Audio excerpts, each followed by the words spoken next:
Catholic News World. Saint Ceicilia, who died in 117 AD, was virgin and martyr of the Church.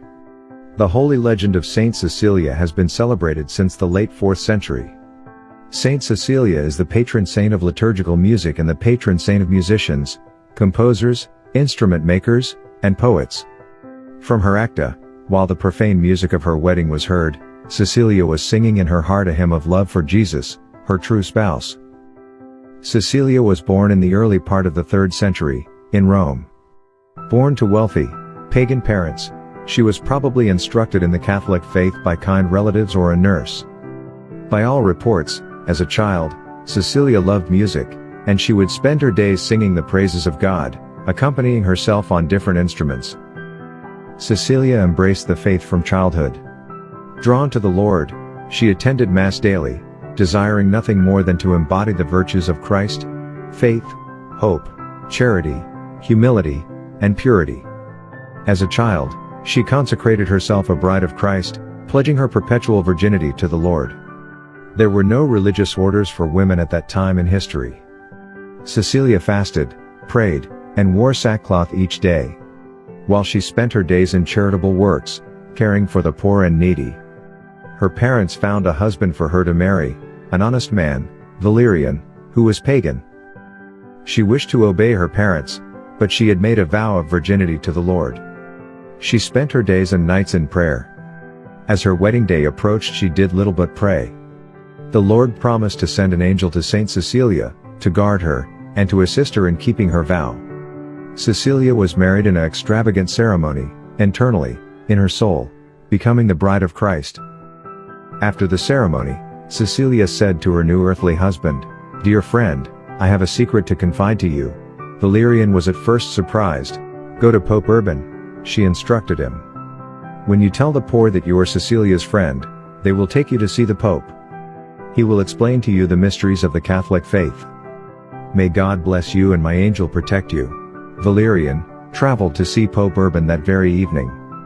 He was converted to Catholicism and baptized into the faith. He returned to his new bride, finding her accompanied by the angel she had promised. The angel, as emissary from the Lord, bestowed upon them both the golden crowns of heaven.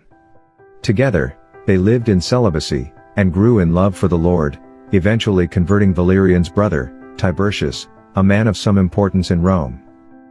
Together the brothers made it their mission to find and provide a decent burial to the Christian martyrs being executed throughout Rome. It was not long, however, until the governor of Rome, learning of their Christianity through Tiburtius, summoned the brothers before him. When questioned, they refused to recant their faith, stating, "We are Christians and we believe in Jesus Christ, the one and only true God." Upon hearing this, the governor ordered them martyred. Saint Ceicilia, assisted by her angel, recovered and buried the bodies. But soon, she was called before the governor as well. Courageously, she, too, declared her faith. "I too am a Christian and I believe in Jesus Christ, the one and only true God."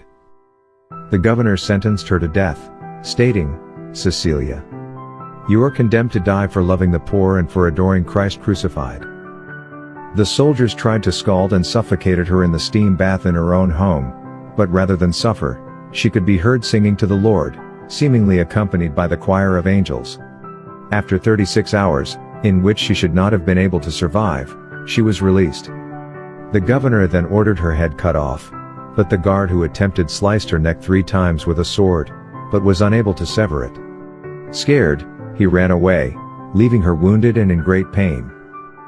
Ceicilia survived for 3 days, bleeding and injured, but cared for by her angel and the Christians in the small community that had developed.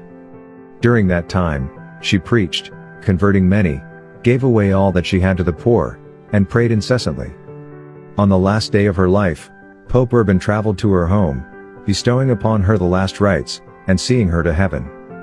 On her wishes, Pope Urban ordered Ceicilia's house converted into a church, with the steam bath, the site of the start of her martyrdom, the chapel.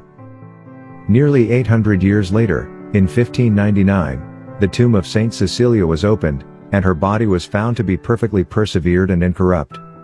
At that time, a sculptor was called in to examine and sculpt the body prior to resealing the tomb. A likeness was made with the following carved into the floor at the altar at the base of the statue. Behold the body of the most holy Virgin Ceicilia, whom I myself saw lying incorrupt in the tomb. I have in this marble expressed for you the same saint in the very same posture.